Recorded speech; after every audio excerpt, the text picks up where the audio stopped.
Hey there, art nerds. Today we're taking a look at the XileyW watercolors. These were watercolors that I purchased from Amazon, but they've been in and out of my AliExpress cart for like a year and a half now. So I am really looking forward to checking out this 48-piece watercolor set.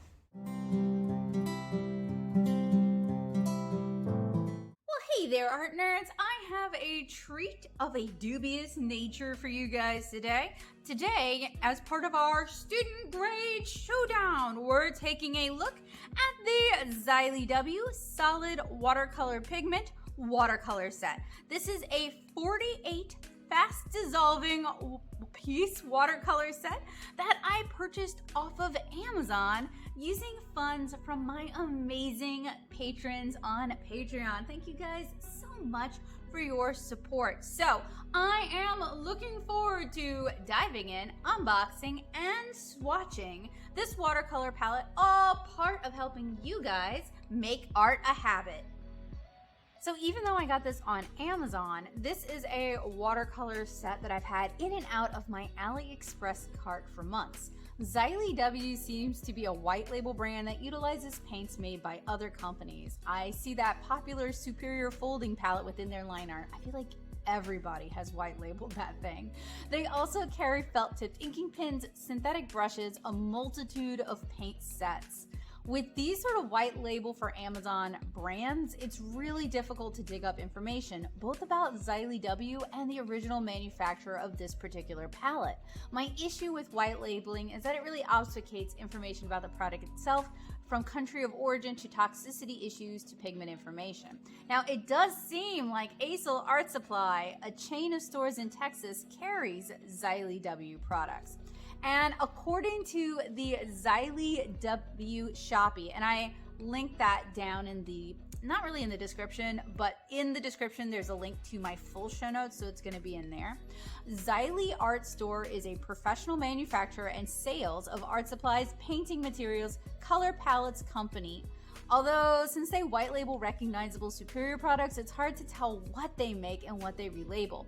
From the Shopee storefront, it also looks like they might white label Simi Art products, as well as the Dora Art round watercolor block, and a wide array of other art and stationery products not necessarily listed on Amazon under the XileyW branding. So that's why you guys don't see me do a lot of like art supplies from Amazon that seem like they're just a rehash of other art supplies. Typically, I think those are probably just white label, so I'd rather just review one version of it and just assume that all versions of it, despite the name on the package, are probably the same quality. Now, to be absolutely fair, I did figure this was a white label product when I purchased it.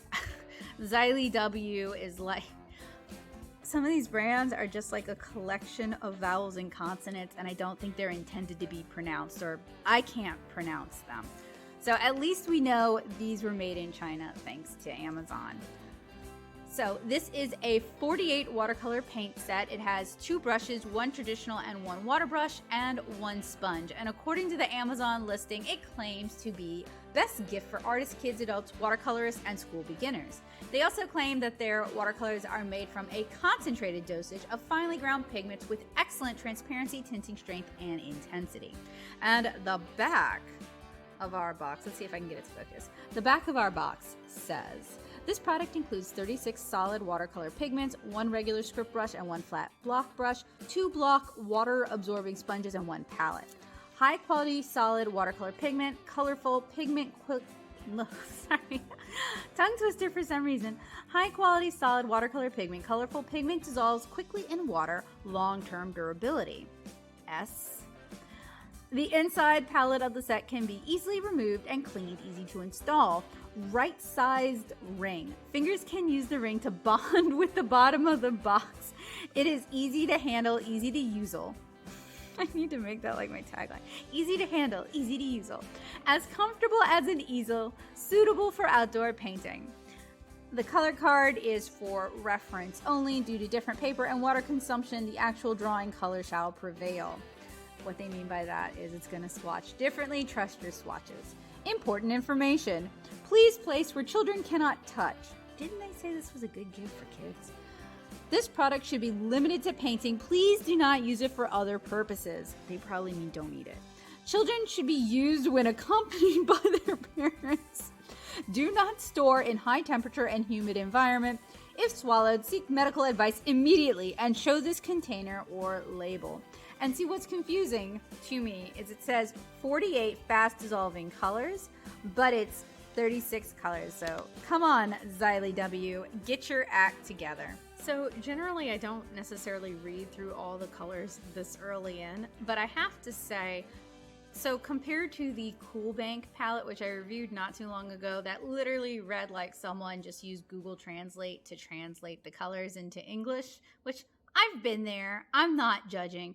This one actually makes more sense to me in terms of the color names they've selected.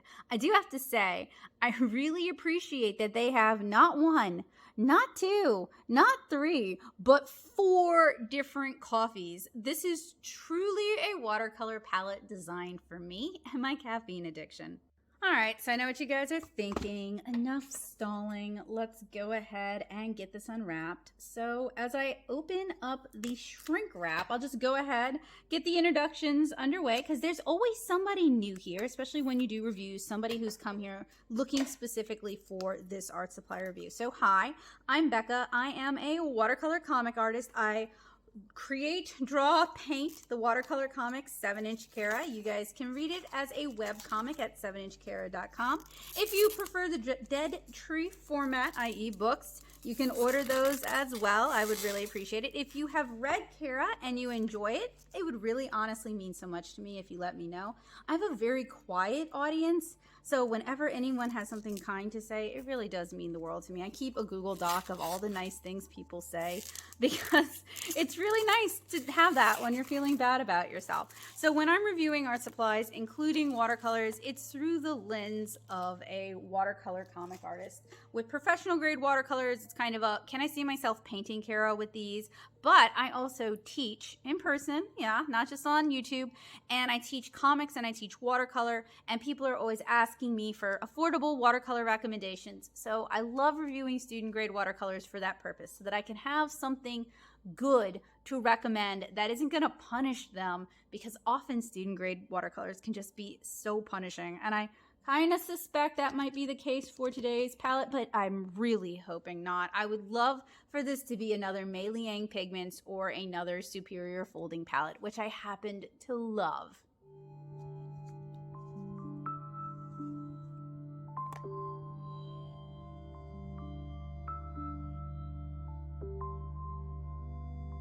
So I have to admit, math is not my strong point, but it does seem to be 48 pigments, not 36. So the outside of the box with their 48 fast dissolving colors is correct, and not this one here. So, all right, this is a weird one for me because it kind of falls into that middle ground for me of these could be terrible or these could be all right. So they're obviously extruded paints. I think they probably contain a lot of fillers and optical brighteners. You can just tell from how bright some of these colors are in the palette that some PW6 might have been added just to make them a little bit more appealing and to make them last a little bit longer. But that doesn't have to be the end of the world. And when I say last a little bit longer, I don't mean last longer for you. I mean extend those expensive pigments out. I do not have pigment info for this set. I tried to find it, I could not. So if you have pigment info for the set, or if you know who made these watercolors originally, who these were white labeled from, please let me know on the paint box. I'll put a link to that down in the description below. That would be really helpful. And these have seriously been sitting in my AliExpress cart for a year now, so it's kind of cool to actually be able to hold them and review them for you guys. I really don't know how I'm gonna feel about these, and that's okay, because for full disclosure, I started today out, I was gonna review one of the Giorgione palettes, and it was the really, really cheap one with the chalk paint, and I just noped. I was like, I cannot. I'm gonna order a nicer version and then compare the two palettes, because I am not gonna like sit here and just know I'm hating a product and rip it to shreds without a better alternative. This is going to be better than that. So I'm actually kind of happy about that. It would not surprise me if these are the same quality as the Seamy paints that I reviewed not too long ago. I'm hoping not. I'm hoping better, but I could be wrong. So these are, I don't know what you would call these. They're not half pans. They're larger than half pans. I wouldn't call them chiclets either, because they're not really, they're like sticks of gum, kind of. Like if you, certain Trident gum, they're like Trident gums. And they're in a plastic holder that I can't actually pull out, so it's been glued in. Here's our sponge for cleaning our water brush. Here is our very cheap traditional watercolor brush. Here is our water brush. I don't actually like water brushes all that much. So while I will talk to you guys about this one, I'm going to do the majority of my swatching, color mixing, etc. using a traditional watercolor brush, because honestly, that is the fairest thing for these watercolors. So before we start swatching, I kind of just want to talk to you guys about what we were sent. We received a plastic case. It's clear in the front and it is just red in the back.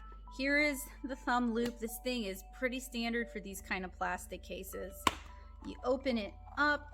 Inside is a small mixing palette rather than the top having mixing wells, but you could use the top to mix.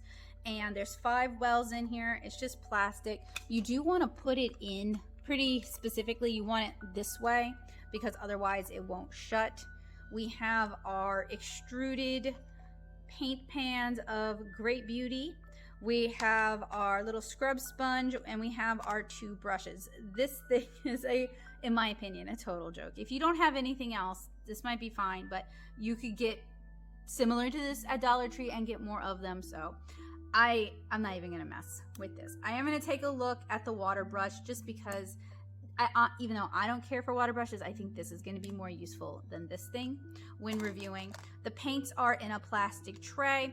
You're not going to be able to buy refills for this. It's not how these styles go. And this is a very popular choice because it's a very affordable choice when it comes to student grade watercolors. If you really, really, really want to, you can refill these from tubes. You can.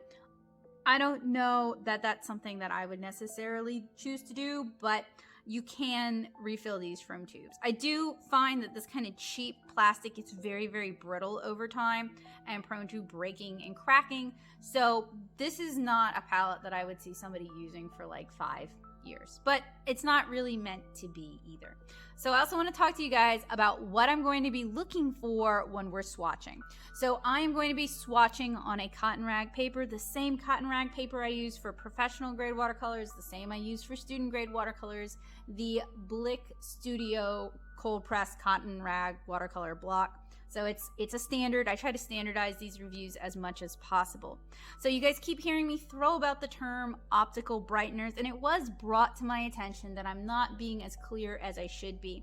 So I don't really like repeating myself, but it's been a while since I've really talked about it a whole lot, so I'm going to go ahead and talk about it just really briefly today. I actually have a blog post that I wrote a few years ago about what optical brighteners are and why they're not always such a good thing that I'm going to actually link down in the description if you guys are more interested. There's a lot of physics when it comes to watercolors, particle size, how it reflects the light, what color of light is reflected, basically how our eyes absorb all that light. I really, really wish I was better educated to talk about that. But there's a lot of artists who would like to learn the science behind the art supplies that they're using. Unfortunately, that's an area that I'm just not as strong as I would like to be. So I'm not going to claim knowledge that I don't necessarily have, but I might write a blog post for my Patreon in the future about particle size and how that correlates to color and how we see color. And if you're into fountain pens, there's a lot of similarities with pigment inks and what they can actually do with pigment inks. Like there's a reason they can't make a truly white pigment ink. For the particles to be small enough to actually work in a fountain pen, they would no longer reflect white. So there is a lot of science behind how our eyes perceive color.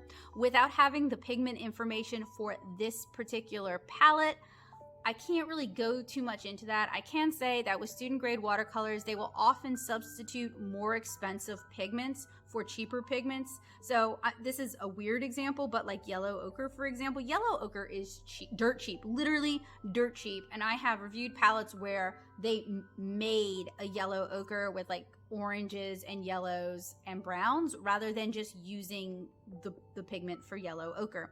So when we're talking about student grade colors, there's a few things, and also you have to keep in mind that across the world, different countries are going to use different pigments for different colors, and it's not them being cheap, it's what they've traditionally used and it works for them. So that's something I try to keep in mind when I'm reviewing Chinese watercolors. So there's just a lot of variables that can go into whether or not an inexpensive student grade paint is a good paint but cheap, or if it's just a cheap paint and not very good. But when I'm talking about optical brighteners, I'm talking about the inclusion of whites or cheaper pigments. So like PW6 is a prime culprit here, not to make colors that are obviously meant to be pastels, but to make colors that should be more translucent, that are historically more translucent, that their pigment would normally be more translucent, to kind of stretch those pigments out, to extend them, to make them cheaper so that they're using less of the actual pigment in the half pans themselves, and to make the colors brighter and more appealing in a half pan format like this one. And it's why a while back I was saying that at the time I preferred to review tube student grade watercolors over half pan student grade watercolors, because if it's the tube, you can't see it. They don't need to include all these optical brighteners to make it more appealing. I've reviewed so many of those that I found that they tend to have this really noxious scent, those tube student grade watercolors, that makes me kind of nauseous. So I prefer now to just deal with the optical brighteners and work around the optical brighteners and review half pans. And these are a little more accessible for a lot of people anyway. So hopefully that cleared some stuff up. Why are they bad? Well, you're not getting as much pigment as you would if they hadn't included them. But, you know, with pastels, PW6 is usually included. Anyway, that's how you make a pastel, as you would mix like titanium white with whatever color of your choice. So they're not inherently bad. And opacity in a color, like Venetian red is more opaque, like yellow ochre is more opaque, like ultramarine blue is typically more opaque. Opacity in a color is not inherently bad either. It's colors that are usually more transparent, that are swatching very opaque. That's going to be a problem, because with watercolor, it's not all uniformly transparent. You have transparent, you have semi-transparent, you have semi-opaque, you have opaque. So in general, when I'm reviewing watercolors like this, I'm not looking for this like unilateral, everything is exactly the same. I'm looking for granulation, I'm looking for varying levels of opacity, I'm looking for how it handles when I try to wash it with extra water. There's a lot I'm looking for when I'm reviewing student grade watercolors. And optical brighteners are not the worst thing in the world. The Meiliang Pigment set, which is one of my favorite student grade palettes, and I highly recommend it, has some optical brighteners. It's all how much they include, what colors they choose to include it, and how it affects what the color actually looks like. If the color looks chalky or muddy, if it cracks when it dries, like the Artist Loft watercolors, those are all, and I don't mean dries in the pan, I mean when it dries on your paper, if it cracks and flakes off, those are all problems that optical brighteners can cause. And it's one of the reasons I do look for them, and I try to caution you guys about them when I'm reviewing these kind of things. So how do I know without having pigment information if they've included optical brighteners? Well, that's one of the reasons when I'm doing the unboxing swatch, I swoosh my rinse cup in front of you guys so you guys can see how the colors, and I also do one row at a time, and I switch the water out between rows so we can see how quickly the water pollutes just from swatching it. And we can also, so basically if you see what looks like chocolate milk in the rinse cup, like it's not just dark, it's not just water in this dark cup, if it's like a medium light brown, you know there's a lot of optical brighteners and fillers in these paints. It also, if all of the colors are very opaque or very chalky, if they tend to glop up on my watercolor brush and color control is harder than I would expect, if they all lift too easily or reactivate too easily, or they bleed when you try to glaze over them, those can all be signs that the company has extended the paints. They've taken the cheap route out more so than just what student grade would imply, because student grade is meant to be a cheaper paint. Theoretically, it's meant to be something that you learn on. Unfortunately, many student grade paints don't handle like watercolor, not really. Like the Mia palette I reviewed for you guys did not handle like watercolor should. And so that's another reason why I can be kind of harder on these student grade paints, is they're marketed as being good and accessible for beginners. But if you can't execute common watercolor techniques, then they're not going to do you much good. So with enough preamble, let's go ahead and actually start swatching our watercolors.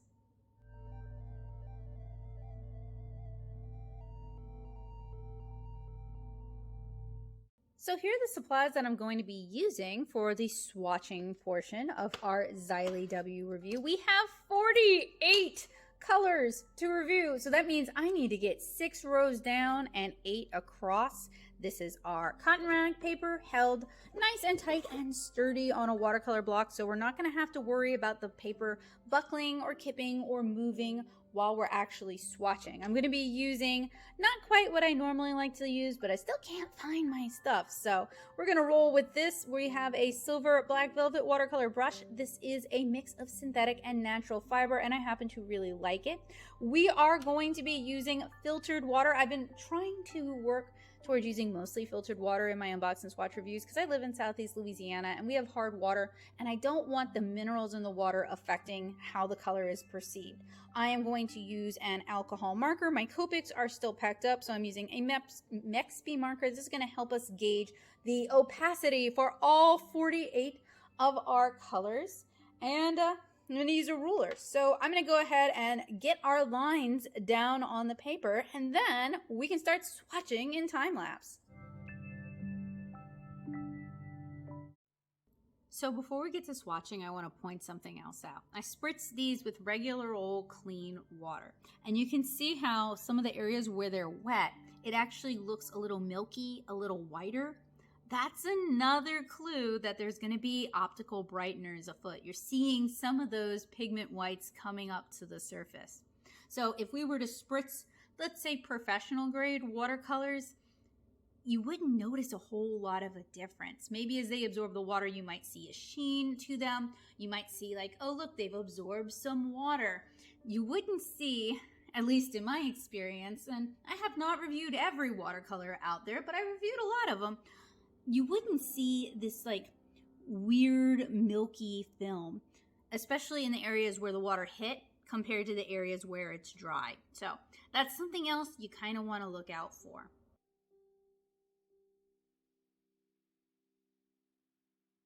According to the back of the box, the colors in this set are white, lemon yellow, cadmium yellow, chrome yellow, bright yellow orange, orange, orange red, and light orange for the first row, vermilion, permanent red, alizarin crimson, scarlet, chrome red, light rose, light pink, and pink for the second row, magenta, eau pear, purple, fresh purple, ink purple, ultramarine, violet, and light blue for the third row, blue purple, blue green, Prussian blue, cobalt blue, sky blue, blue, turquoise blue, and light green for the fourth row, grass green, green, gray green, jade green, viridity, dark coffee, light coffee, and red coffee for the fifth row. And for the sixth row, coffee, yellow brown, cooked brown, earth yellow, light gray, brown, gray, and black.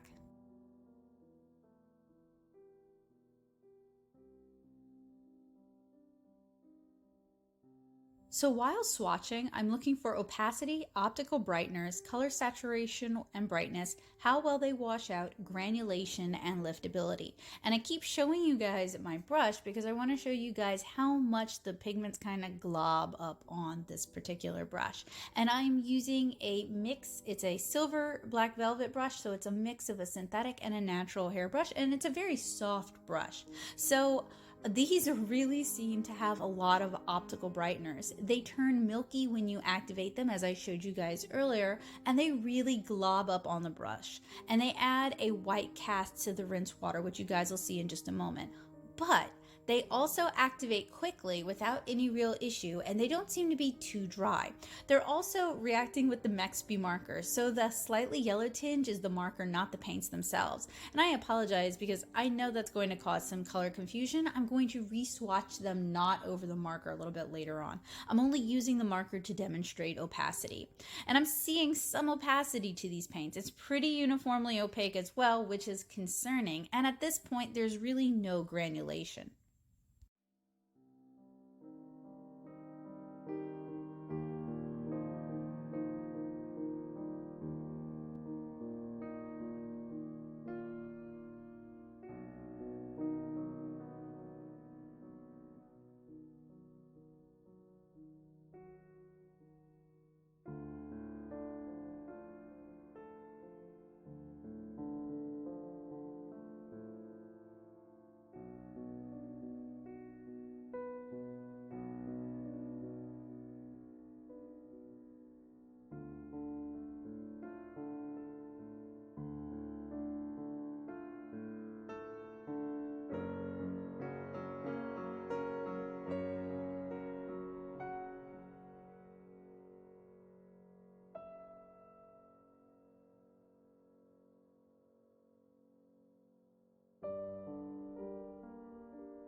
So I don't know for sure, but I am definitely getting some seamy art vibes from this palette.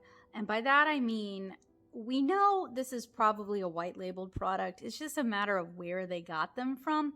And I'm kind of wondering if these were seamy in origin, although they do handle a little bit better so far than the seamy art. But like I said, if you guys know where these originally came from, because we know it's not XileyW, please do let me know. So here are all 48 swatches. The weird kind of reactivation, let me just show you because there's some clean water here. That's from the Mexby. I don't know why Mexby is doing that. Copic didn't do that.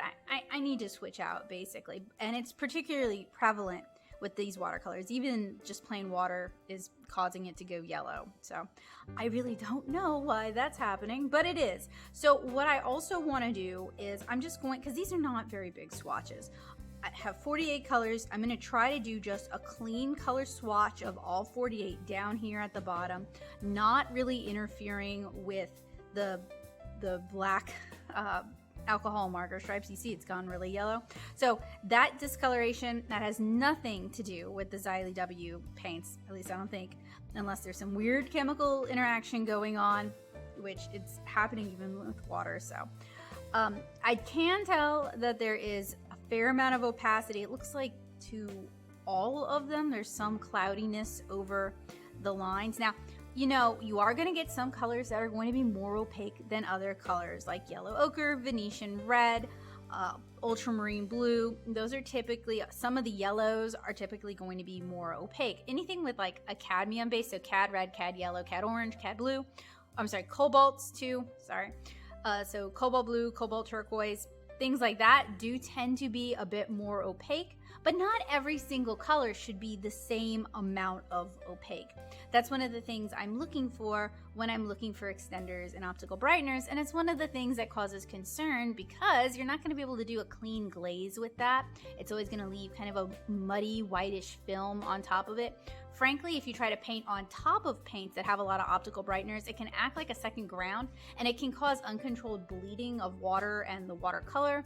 So it tends to, when you have a lot of optical brighteners in your paints, it can cause a lot of problems, which is one of the reasons I'm pointing it out.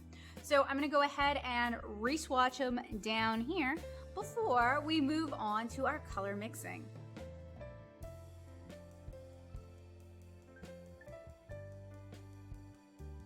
So with this second set of swatches, I noticed that 3 of these pinks, maybe even closer to 4, are basically the same color. The purples are also very similar, and there's like a super light gray ash color. It's supposed to be a blue, but it doesn't really look like anything at all. I can't even figure out why they included it because the color is just not there. The oranges are pretty similar. 2 of the yellow greens are basically the same, and 2 of the phthalo or viridian greens are basically the same color. So it feels like there's a lot of duplicates in this palette.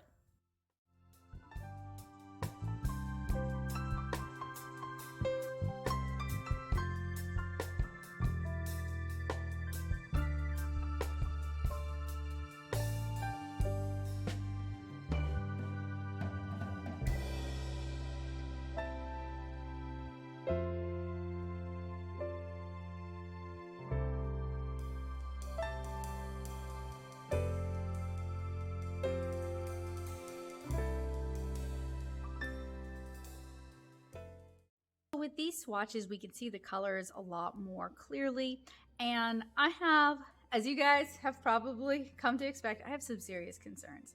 Mostly, we're going to talk about the color selection in this 48-piece palette. So we've reviewed a lot of larger palettes recently. We've reviewed the 72-piece Cool Bank palette. We've reviewed the 96 color Semi Art palette. We've reviewed the 48-piece Mungyo palette.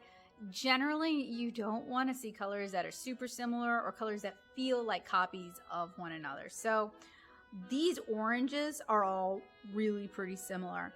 These pinks, I mean, you could even include this red, all super similar. They look like, these almost look like the same color in real life. The purples are all very similar. This one actually seems like it has some ultramarine and some like magenta granulation, so that's cool, but these two serve a similar purpose. These 2 greens are basically the same color. These 2 greens are basically the same color. These 2 browns are no, actually I'm saying this and this is very similar. This and this is very similar. This and that is very similar. Basically with a watercolor palette, oh shoot, like among the blues, you've got a lot of colors that are almost the exact same color. Basically with a watercolor palette, you want to see, every color should kind of justify itself. It should have an interesting property like interesting granulation or interesting opacity, or it should be a distinct color in and of itself in your palette. If you've got a bunch of duplicates, then they don't really serve a purpose. Every color needs to serve a purpose, either as a color in and of itself that you would want to use distinctly for its own properties, or mixed with something else to make colors that you use all the time. Like scarlet and yellow ochre is what I use for Caucasian skin tones most of the time. Or like undersea green is just a beautiful pigment mix in and of itself. When you have what feels like filler, that's not a good thing. And yeah, this is a cheaper watercolor palette for sure, but it is not the cheapest one I've reviewed. And even the Cool Bank palette, which is $21.99 and has 72 colors and then a whole bunch of extra stuff that I say just toss most of the extra stuff. But just the colors themselves are worth the price of admission. There's 72 distinct colors in that palette. This palette has 48 colors, and I am seeing a lot of, if it isn't a repeat, it sure feels like a repeat. And without the pigment information, I can't really know 100% for sure. So something else, I did not actually rinse this water in between rows this time. Usually I do, I did not this time. And we have chocolate milk. Before I got into the browns, it was like a light chocolate milk from all the optical brighteners that have been added in. Also, I want to show you guys one more thing. It's not, all of these are just signs that point to something being a problem. They are not a problem in and of themselves, and they don't predict the future. Just because there's some problems, some red flags, doesn't mean a product is totally bad. But with these watercolors, when you add water, you start getting this kind of white film on the surface. Like, these have all been activated recently, so I'm going to try to find some that haven't been, so you can see what I'm talking about it having kind of a white film.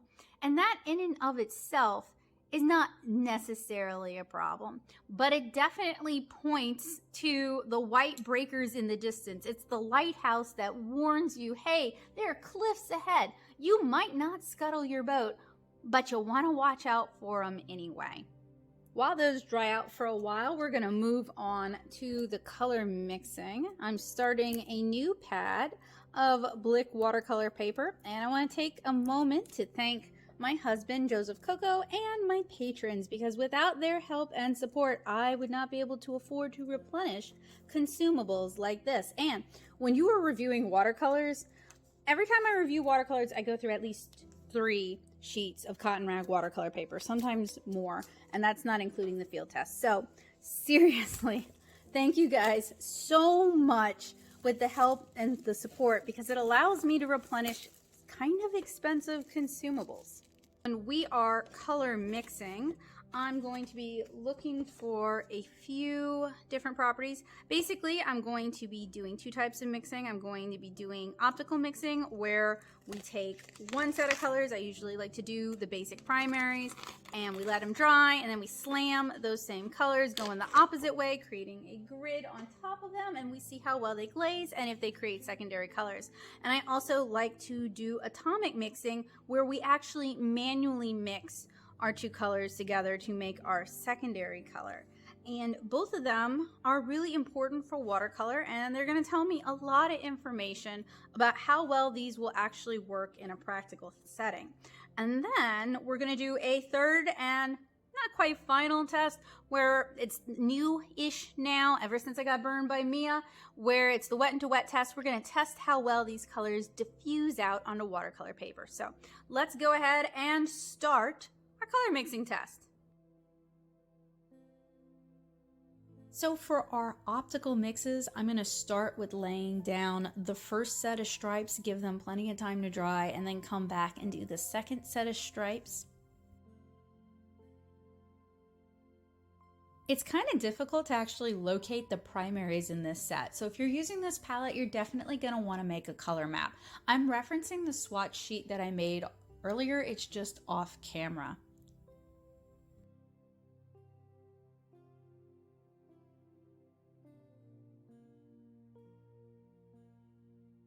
I'm going to use the mixing palette that they've included for the atomic mixing, and oof, the color mixes with this set are really weak and desaturated. It's like most of the color falls out of solution once you add some water.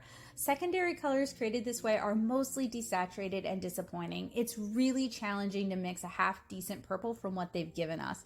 That said, you can actually see some granulation with some of these mixes, but we'll see how it dries. These colors also dry a lot less saturated than they were when they were wet. So this is not a good palette if you want to be able to mix colors, if you want to be able to create lighter variations of the color by adding more water. If you're an artist who likes to do, like, really build up your pieces, starting with really light washes and then building up to much more thicker sort of details, this is not the palette for you.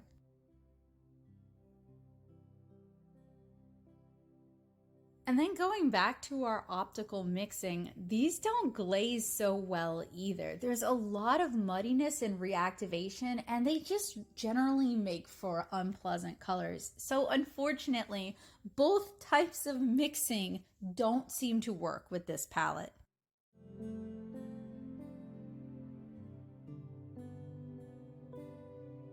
Okay, so really, these are just kind of a big oof. I had middling hopes for them. I didn't think they were going to be, the greatest student grade watercolors I've ever reviewed, for sure not. But they are on par or a little bit worse than the See Me watercolors. And to be real with you guys, every time I review something really good, I get really excited and I want to find like the next really good one.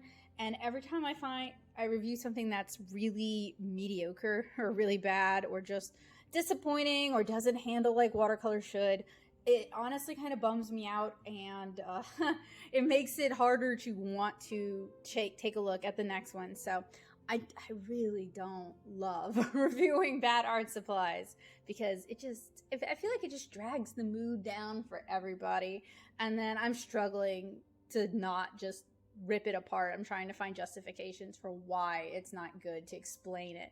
But like these color mixes are they're just sad, y'all. And then I don't know if my camera's gonna pick this up. I'm gonna try. We will see. So this was a warm yellow, warm blue, green mix. So this was like ultramarine and whatever warm yellow is in the set. And you guys can see we're getting like some scaling there. You don't want that. We're also getting just like, yes, it's a, ugh. Like, why is this? This is supposed to be a green. Why is that looking like a purple? Just, I've mixed warm yellows and ultramarines before. I know what I should be able to get out of them, and these paints are not delivering that, and I don't know. And with the glazing, with the optical mixing, oh y'all, hopefully you can see why I'm concerned. We just have a lot of muddiness, a lot of haziness. It's not what you, I'm gonna have to do another like professional grade versus student grade, because I haven't done one of those in a while, and I'll probably do it at the end of the Showdown, if only because it's gonna crystallize some of the points I'm trying to make. But this is not what you want to see from glazing. And there's student grade watercolors that can glaze and do so much better. And this field test has me really being like, do I even want to, I'm sorry, this Unbox and Swatch has me being like, do I even want to field test these? Or am I just going to make art I don't like with it? You know what I mean? Like, is this even worth the half a week or a week of doing a field test? You guys are going to have to let me know about that one. I'll probably put this one aside until, and like mostly focus on the ones that I'm on the fence about or are actually pretty good for the field test. But I have one more test for you guys. We're going to do the wet into wet test. I don't think these are gonna like magically pull a rabbit out of their hat right now, but they might. It's worth doing, and then we'll take a look at the water brush. So for the wet into wet test, it is pretty simple. We are still working on our Blick paper, so 3 sheets, like I said, and we are looking for diffusion. We're looking for how quickly the colors diffuse out into the water. We are looking for granulation. We are looking for just beautiful wet into wet techniques. So I have a cup of clean, purified water. I'm gonna go grab a larger watercolor brush, and we're gonna go ahead and get started on the wet into wet test.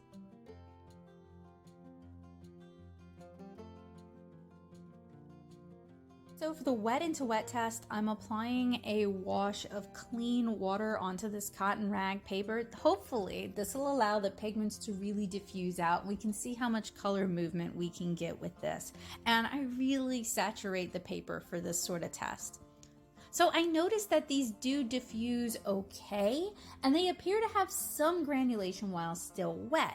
But some of the opaque colors, like light green, basically dissolve into nothing. And you guys will start to see that here, like with some of the pinks. I'm using that light pastel pink, and it basically dissolves into nothing. And I found that to be true with a lot of the colors that I'm introducing here. It takes a lot of paint to really get any kind of color impact. So basically, none of the colors that I use have a whole lot of color, and you lose most of that impact or punch as soon as you add them to the wet paper, even if the color was really saturated onto the brush. So these are not a little goes a long way. These are a lot goes a little way sort of paints. And that's one of my problems with a lot of student grade paints, is they're a false economy. You're going to end up using a lot of paint. A lot of your paint's going to end up in your rinse cup because you're not going to be able to get the sort of saturation from a little bit of paint that you would with higher quality watercolor paints. And this set is, it's just like the quintessential everything I don't really like about student grade watercolors in one place. So these are kind of interesting. They're not as bad after they've dried wet into wet as the Seamy Art were, but they still are not delivering a whole lot of color compared to what you guys saw me slather on the paper. There's also just not a whole lot in terms of granulation. You can see a little bit of it here wet into wet, but not as much as you might hope with some of these colors, particularly some of the more opaque ones. You'd hope to see some interesting kind of chunky granulation. All that said though, I really don't like this palette. I guess you guys have figured that out. So all that's left to test out today is to do the lip test on our swatches from earlier. And to talk about, well, to compare it to some of the other student grade watercolors we reviewed, and to talk about the pros and cons and maybe offer some recommendations for alternatives to this palette, because when I don't like something, I generally try to at least be able to offer some recommendations that will maybe help you guys out or fit your needs a little bit better. So for the lift test, I'm just tongue twister, woo! For the lift test, I'm just going to use some clean water and a synthetic brush like this and a paper towel.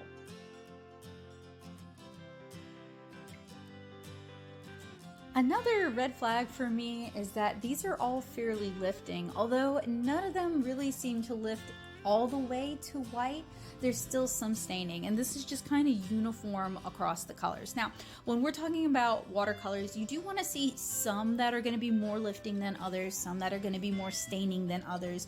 Generally, when everything performs about the same, that's a red flag for me with traditional watercolors. So that's why I'm pointing it out to you guys, and it's one of the reasons I test for it here. The most staining colors were those 4 pinks that are almost identical. These are all pretty uniformly lifting. We all have some lift with the exception of a few very staining colors, the kind of opera rose colors, but everything else is about the same amount of lifting, which is not necessarily a good thing. You really want to see, because we're utilizing different pigments, and different pigments theoretically have different staining and different lifting properties. You do want to see some variety in your watercolors. If everything behaves uniformly, it just raises some real concerns, at least for me. And it also means, I feel like, you're kind of hobbled by what these can do when you're selecting different colors. Sometimes you choose one color over another because even though they're both cool yellows, one is more opaque, and you want to add some of that opacity, that opaque yellow back into your illustration to get those like bright yellow highlights back in, right? So when everything handles the same, it really limits what you can do, because you're basically, when I say playing on a level playing field, I mean nothing is standout, nothing is stellar, nothing has unique properties. So for me, it's usually a red flag, because these should all be using different pigments, or there should be a variety of pigments going on here. And maybe there's something going on with the binder. That's one thing I definitely often have trouble telling with these student grade watercolors, is just what the binder is, because sometimes it just doesn't act like honey or aquazole or gum arabic. And with cheaper watercolors, dextrin can be used, and I've had just such bad, and glycerin. I've just had really bad experiences with watercolors that utilize a dextrin or a glycerin binder. They just tend to be way more lifting, and that might be what's going on here. I did promise that we would take a look at the included water brush in this set, and water brushes, at least as a pack-in, as something that these companies include, it's become really common because these things have gotten to be really, really cheap. You can still buy the nice Niji ones for around $10, or the Kuretake ones. Those are great, but the cheap ones, those things are just so cheap, so easy to come by. This has kind of a nondescript body, not really like any of the other ones, in that it's got like a little bit of a shoulder here. The plastic is not the thinnest plastic I've encountered with these. This looks to be a large round watercolor brush. There is some sizing in it, so I'm just going to dip it in clean water just to remove the sizing. Now, one of the reasons I don't really talk about water brushes too much is because you've got the good ones, and then you've got the really mediocre ones, and there's not a lot of difference between them. There's not necessarily a lot of innovation. There's not a lot going on with them, I find. I mean, that's definitely a matter of personal opinion there. I'm gonna put some water in it.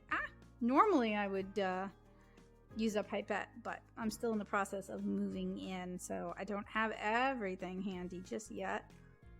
Mostly just to test to see if these will leak. The Cool Bank ones leaked really bad, like I could barely hold them without them going all over the place. So I have a tendency to be really heavy-handed, and that's true for brushes, it's true for pens. So that's one of the reasons I don't really like water brushes, is that for me, I find water control with these to be very difficult. I didn't put a lot of water in here. They are very gummy with these paints. They're not as leaky as the Cool Bank.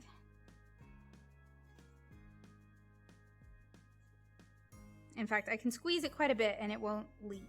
And these do have a tendency to stain, so you might think you didn't get all the color out when you actually did. Let's try using the included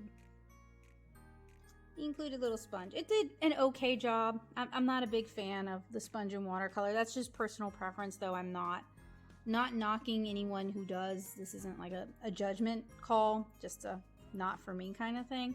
I might kind of like these watercolors with the water brush just a bit better because it is a stiffer brush, so it's going to pick up more pigment and you're going to get more saturation.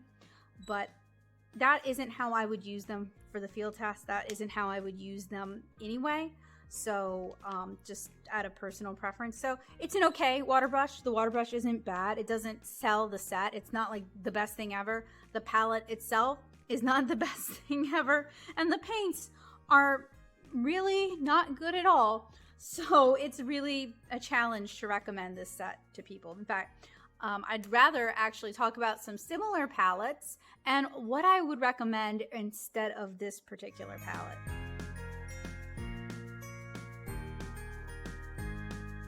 Here is the XileyW palette, and here are a few different alternatives. For all of these, I have a wet into wet test, and I also have the swatches, and I have the color mixing. Although, strangely enough, with the XileyW, I have, oh, never mind, I misattributed it. Let me fix that. So here is our XileyW swatch. Here are our XileyW swatches. I really am just not impressed with this palette. Comparatively, here is the Cool Bank watercolor palette. We have 72 colors. Let me show you guys what we've got. So they're not the highest quality watercolors. They're not even trying to be. They are full of optical brighteners. I have not field tested them, so they might throw some horrible monkey into the works. But here are the swatches. So they're not the most impressive cheap watercolors, but they're not bad either. And despite having 72 colors, there's a good amount of color distinction. Sure, we have some similar colors, but we don't necessarily have any two colors that are exactly the same.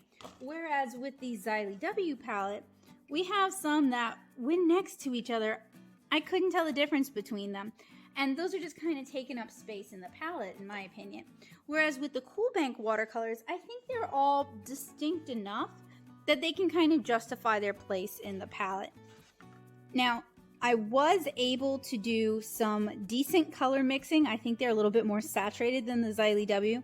They do have some of the same glazing problems that the XileyW palette has. And they can do some really pretty wet into wet blends, as you guys can see here. So this was kind of what kicked off the student grade showdown.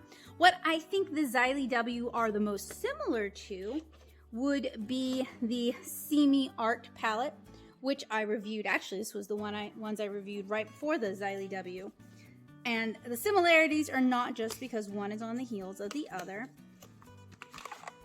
So this is a 96 color palette, although only 50 of the shades are what we would call like normal colors, you know, everyday use sort of watercolors.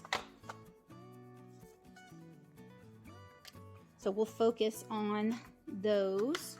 So these are much smaller. These are much smaller than the XileyW. It's in a smaller footprint.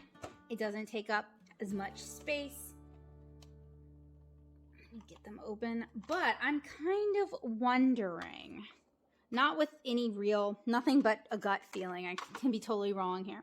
I'm kind of wondering if these aren't white labeled from See Art.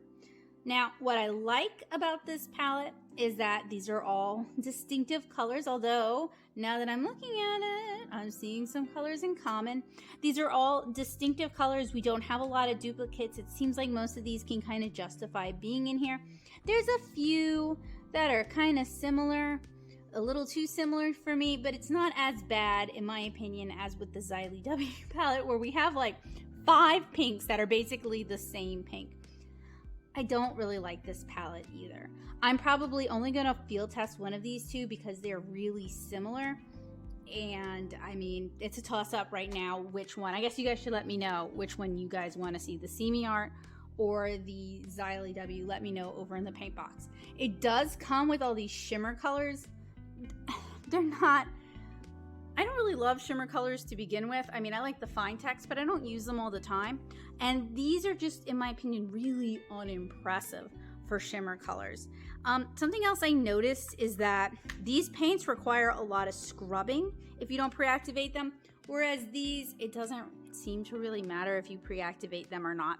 They are both really full of optical brighteners though, and they both have some pretty, I think, severe limitations, which is why I don't really like them. Let me move this out of the way. I do kind of like the palette, the little metal palette with a clip is kind of neat. I haven't seen that too much.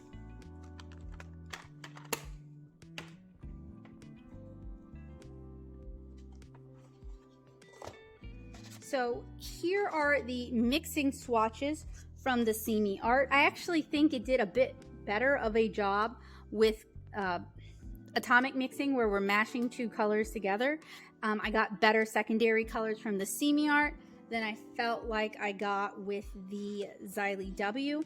So I try to do very similar when I'm starting out with these secondary mixes, very similar sort of mixes. So a cool yellow and a cool blue, a warm yellow and a warm blue. I mean, these don't even look like green, not really. So this would be the same thing, the warm yellow and the warm blue, much better mixes. I can actually mix some purples and blue violets. That was much more difficult with the XileyW set. I am able to mix some decent oranges. I think the Simi Arts did a little bit better of a job. So if I were to pick one, if it had to be, if I was going to a desert island and I had to pick one of these, I could not pick, you know, my own preference. I think I would go with the Simi Art over the XileyW. I think the Simi Arts are a little bit better than the XileyW watercolors. Now, the wet into wet for the Simi Art, well, I feel like it left a lot to be desired. My camera is actually adjusting for the color, so it looks a lot better than it does in person. It's much more washed out in person. Whereas the XileyW, I went for similar colors, and this is much more intense than this. But neither of them are really doing it for me. Neither of them are really making my heart sing, so I wouldn't really recommend either.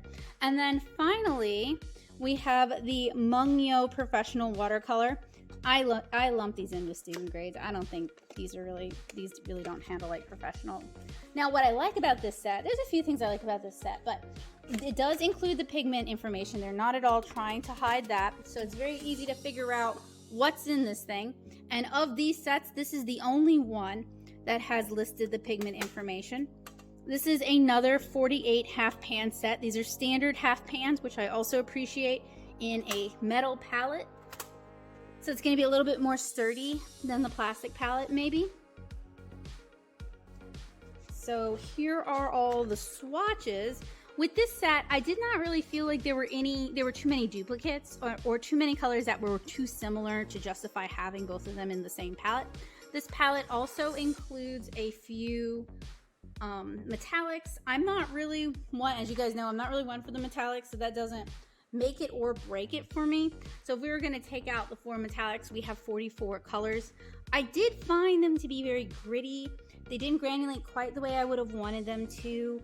They have a lot of optical brighteners in them that you can really see kind of start globbing up on the paper. And I just want to remind you guys, watercolor doesn't have to be uniformly transparent. That's not at all what I'm looking for. I'm looking for a good mix of transparent, translucent, semi-opaque, and opaque when it comes to watercolor, because different pigments are going to have different opacity strengths. So the way they kind of globbed up on my brush, I didn't really like that. There was some reactivation in terms of optical glazing, or I'm sorry, optical color mixing, where we're glazing our colors. So that's something I would definitely be conscious of while doing the field test for this, is I may have limited layers. But you know, sometimes I think a paint's gonna be bad and then I field test it and I really like it. So I'm kind of holding out hope that the swatching just isn't showing the best that these paints have to offer. But they do have some really nice, vibrant colors that are still vibrant once they're dry. And that's something that a lot of these other inexpensive brands are not really bringing to the table. And you do see some granulation, although not as much as I would have liked, because everything's kind of uniformly granulating, with the exception of the ultramarine blue. But you do see some granulation. So out of these sets, I would say, and the Mungyo is more expensive. It's around $35. So I think the XileyW was in the $10 range. So, ooh, man, it's, let me double check that. That's so low. Hang on a sec. No, I'm sorry. $13.99 on Amazon. I mean, when you're in the sub 20 range for watercolors and you're getting 48 colors, like, you're just this, you can't complete. It's like if somebody was like, I want to pay $5 and get 50 colors. Like, I got nothing for you. I can't recommend anything. Sometimes some things are just not meant to be that cheap, I guess.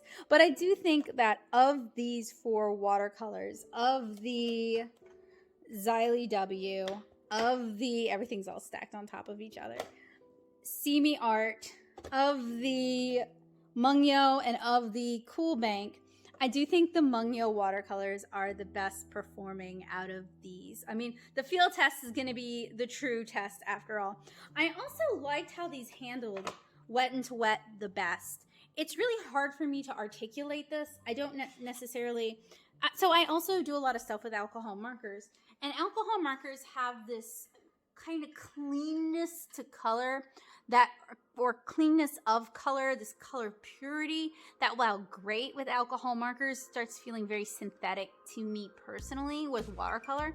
So I don't like it. I like some granulation. I like some grit. I like visual interest. I like some of the colors sedimenting out into other colors. I mean, you can see by some of the things I've reviewed in the past that those are properties I really like.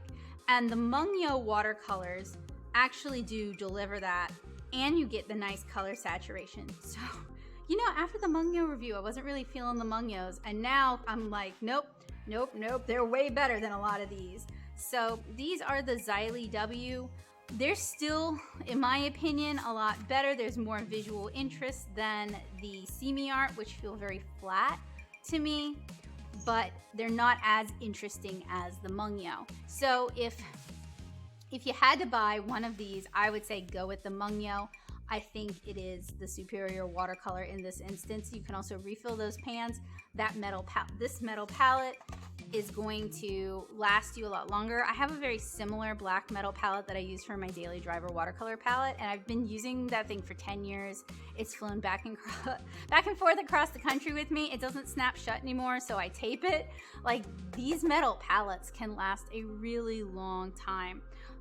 Whereas this plastic palette, it's got an even cheaper plastic liner. It's just not that great compared to the other one. Let's just say that. I mean, even the See Me Art metal body is gonna last longer, but then inside you have this thin plastic tray. Like, you can't even rearrange for either of these. You couldn't even rearrange the colors into something you might like better. And these are also non-standard paint sizes. So if you wanted to replace these with half pans of your own choice, you couldn't really do that. You would have to refill them from tubes.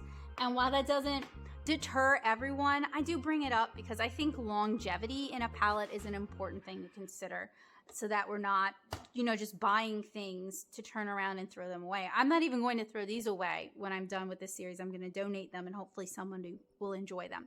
But those were 4 of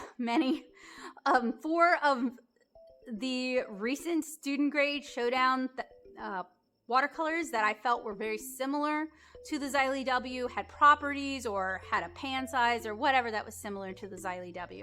So what would I actually recommend you guys get? I would actually recommend, and I feel like I keep saying this, so I feel like I'm getting a little boring, but the Meiliang Pigments palette or the Superior Folding palette. I think if you're looking for novelty that performs well, the Superior. And if you're just looking for a good palette that has a lot of colors, the 36 pan Meiliang Pigments. They handle way better than they have any right to handle, and they're made by the same company that makes Paul Rubens. So if you like them, you will probably like the Paul Rubens, and you can very easily transition into the more professional grade paints. And I actually don't have those palettes on hand because we just moved, so I'm going to include a couple of snippets from their field test to show you guys what I'm talking about. So here are some snippets from the Meiliang Pigments field test. Now, these have some things in common with the XileyW paints. They are in a plastic holder, but inside that plastic, or rather that plastic holder is inside a metal palette, so you could reuse these. These have become kind of the gold standard for what I want student grade watercolors to handle like, because these handle almost like professional watercolors. They seem to be very high quality student grade paints. They don't have too many optical brighteners in them, so you're not wasting as much paint as you would with some of the other brands that I've reviewed. They don't muddy the water as quickly. I can do wet into wet washes. I can wash them out very gently. I can layer them. They don't really seem to cause any of the problems that I've seen with some of the other student grade watercolors that I've reviewed here on the channel. So these would be a great alternative to the XileyW palette. Now, they are more expensive. They typically run anywhere from $20 to $25. If you use Honey or Camel, it'll let you track for the lowest price, and then you can buy it then if you're willing to wait. But I think this is a great set for the money, and if you're looking for a good student grade watercolor set or a travel watercolor set, this could be a great option for you.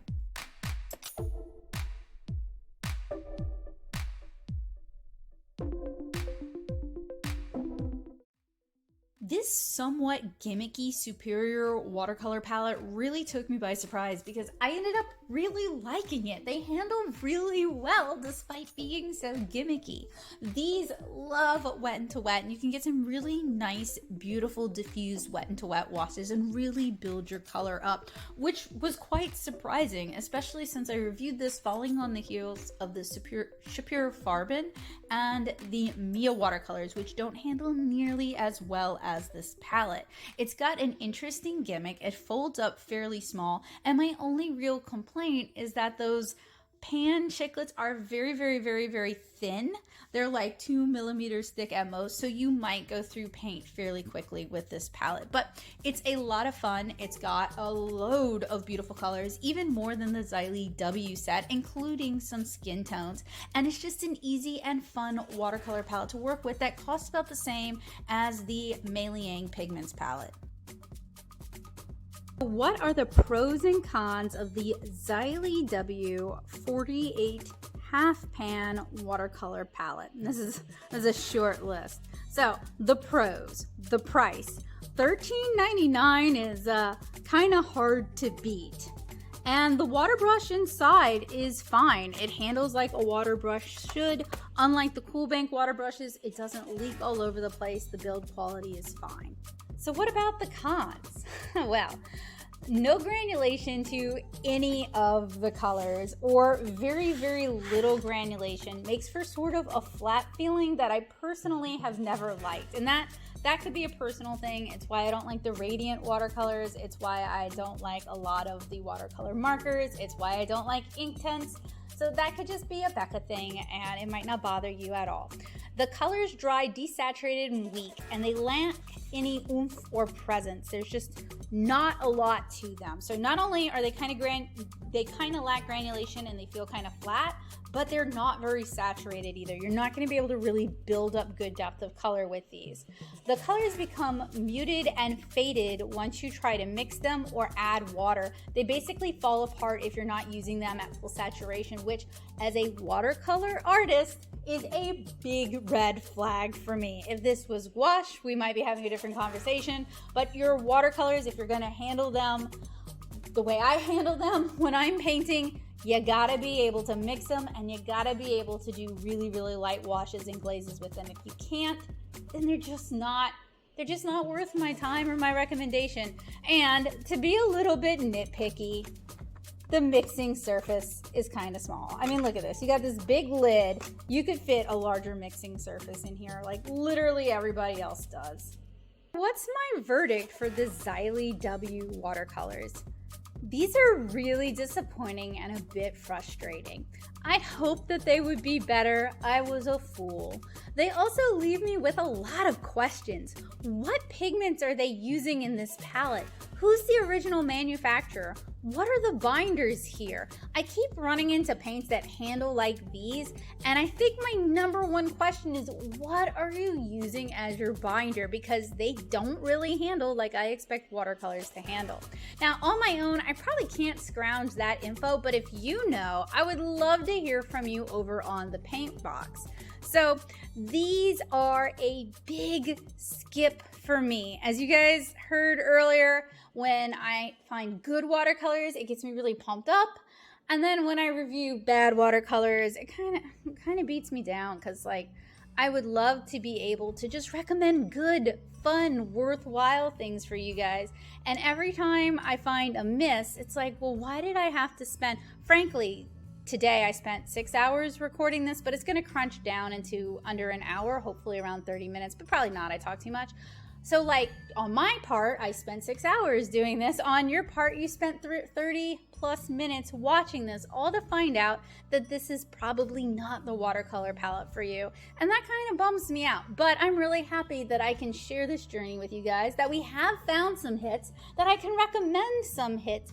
And if you guys have any unsung gems or weird watercolors that I ought to know about, please let me know. Hit me up in the paint box and we'll talk about it.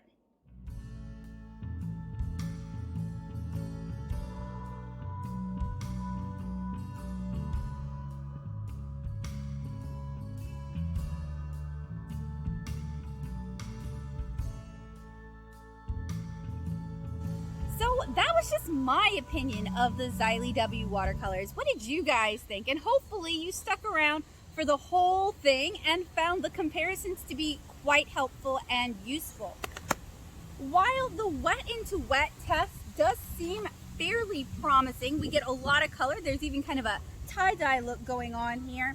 The color mixing just doesn't really do it for me. And all in all, I found the swatches and the colors to be rather uninspiring. There are definitely better options available at not quite as low a price point, but a very comparable price point. I mean, when you're as cheap as $13.99, it's hard to get lower without getting a lot worse. But let me know what you guys think down in the comments.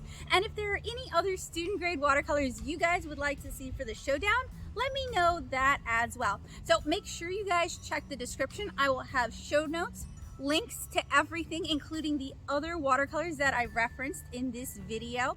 And hopefully you guys will check out my art and my comic at 7inchkara.com. So hopefully this review was helpful in helping you guys make art a habit, and I hope you guys have a wonderful day, and I hope to see you guys again soon. Bye guys!